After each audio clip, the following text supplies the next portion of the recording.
आमाच्या विशेष बुलेटिनमध्ये आपलं स्वागत आहे. पाहूया विशेष बातमी. शिवसेना उद्धव बाळासाहेब ठाकरे नेते अनिल परब यांनी सचिन अहिर यांच्या निर्णयावर प्रथमच प्रतिक्रिया व्यक्त केली. सचिन अहिरांची मला नेहमीच साथ होती, त्यांच्याकडून वेगळी अपेक्षा होती. त्यांच्या निर्णयाने मला मनापासून दुःख झालं, असे परब म्हणाले. पहिलं मी अभिनंदन करतो, कारण त्यांनी सांगितलं की मी धर्म पाळणार आहे, तर जो मी ज्या धर्मासाठी मी इथे बसलोय तो पहिला पाळतो. महाराष्ट्र विधान परिषदेच्या उपसभापती श्री सचिन अहिर यांची एकमताने निवड झाली, त्यामुळे मी त्यांचं मनापासून हार्दिक अभिनंदन करतो.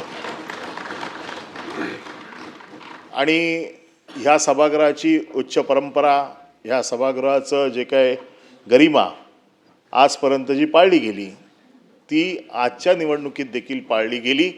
त्याबद्दल सभागृहाचं देखील सगळं मनापासून मी आभार मानतो की या सभागृहाचं पावित्र्य, या सभागृहाची परंपरा या सभागृहाने पाळली.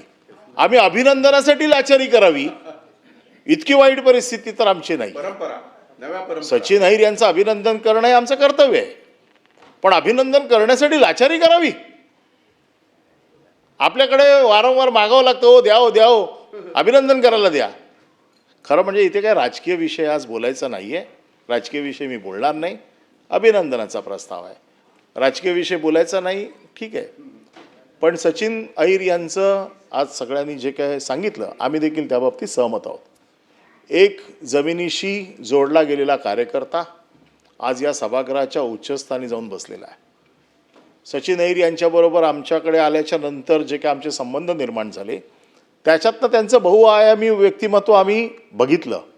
सर्व क्षेत्रात त्यांचा वावर आहे.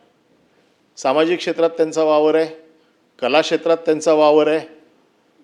त्यांचा वावर त्यांनी मंत्री म्हणून काम, 3 वेळा ते आमदार होते, मंत्री म्हणून काम केलं आहे. त्याच्यामुळे सामाजिक समस्या कशा हाताळायच्या याची हातोटी त्यांच्याकडे आहे.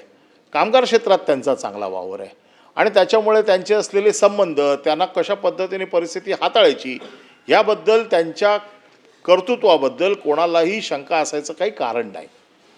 आज मनापासून मला तर दुःख झालं, कारण काय, माझा एक चांगला साथीदार जो मला सतत पाठीमागून माझ्या ह्या सगळ्या कामगिरीमध्ये त्याची सतत एक साथ होती. थोडंफार दुःख तर होणारच, पण तरी देखील त्यांनी राजकीय निर्णय घेतलेला आहे. त्यांच्या राजकीय निर्णयाचं त्याला यश मिळो अशीच आम्ही प्रार्थना करणार. प्रश्न असा आहे की आजपासून ते सभापती उपसभापती झालेले आहेत. आता ते पक्षाचे नाही आहेत कुठले. आता त्यांच्यासाठी विरोधक आणि सत्ताधारी हे दोघेही सारखे आहेत आणि त्याच्यामुळे त्यांनी दोघांकडेही त्याच नजरेने बघावं, दोघांनाही समान न्याय द्यावा. सत्तेच्या बाजूने थोडं कमी असेल तरी चालेल, पण विरोधकांना संधी जास्त मिळाली, कारण विरोधक आता फार कमी प्रमाणात राहिलेले आहेत. ते आज आपण बघितलंच. काय आपण विरोधक कमी असले की काय, म्हणजे इथे गडकरी साहेब जे बोलायचे की सत्तेचा माज असू नये आणि अल्पमतात असल्याचा न्यूनगंड असू नये. त्यामुळे सत्तेचा माज असू नये आणि अल्पमतात असल्याचा न्यूनगंड असू नये. त्याच्यामुळे आता सभापती आणि उपसभापतींचं हे कर्तव्य आहे की ह्या सभागृहाचं संतुलन सांभाळणं ही आता त्यांची जबाबदारी आहे. आणि सचिन अहिर यांच्याकडनं आम्ही ही अपेक्षा करतो की त्यांचे असलेले सर्वांशी चांगले संबंध, मला वाटत नाही की या सभागृहात त्यांचे कोणाशी कटू संबंध आहेत. सगळ्यांशी त्यांचे संबंध चांगले आहेत. या संबंधांचा आधार घेऊन त्यांनी ह्या सभागृहाची जी काही प्रतिष्ठा आहे, जी आत्तापर्यंत सगळी नावं वाचून दाखवली, या सभागृहाची प्रतिष्ठा कायम राखावी अशी आमची इच्छा आहे. मी सचिन अहिर यांना मनापासून शुभेच्छा देतो.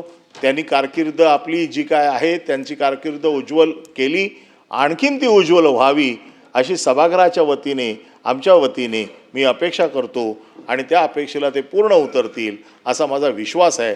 धन्यवाद. आमा चॅनलला लाईक करा, बातमीला शेअर करा, सबस्क्राईब फॉलो करायला विसरू नका.